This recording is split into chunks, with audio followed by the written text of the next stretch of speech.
Sa mga kapusong may planong mag-date bukas, magiging maulan ang Valentine's Weekend sa ilang lugar sa bansa. Base sa datos ng Metro Weather, umaga bukas, araw ng mga puso. Mataas ang tsansa ng ulan sa Cagayan, Isabela, Aurora at Quezon Province. May malalakas na ulan na posibleng magpabaha o magdulot ng landslide.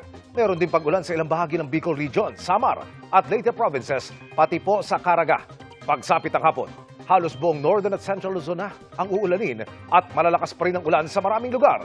May mga kalat-kalat na ulan din sa Quezon, Bicol Region at sa malaking bahagi ng Visayas at Mindanao.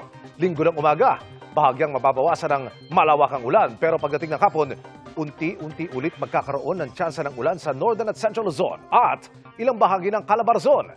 Panandaliang ulan lamang ang inaasahan sa natitirang bahagi ng bansa. Sa Metro Manila, hindi pa rin inaalis ang tsansa ng ulan kaya magdala pa rin ng payong kung may lakad kasama ang inyong special someone. Ayon sa Pag-asa, sa ngayon ay buwaba na ang tsansa magkaroon ng bagong sama ng panahon hanggang sa matapos ang linggong ito. Shear line, amihan at easterlies pa rin ang iiral at makakaapekto sa bansa.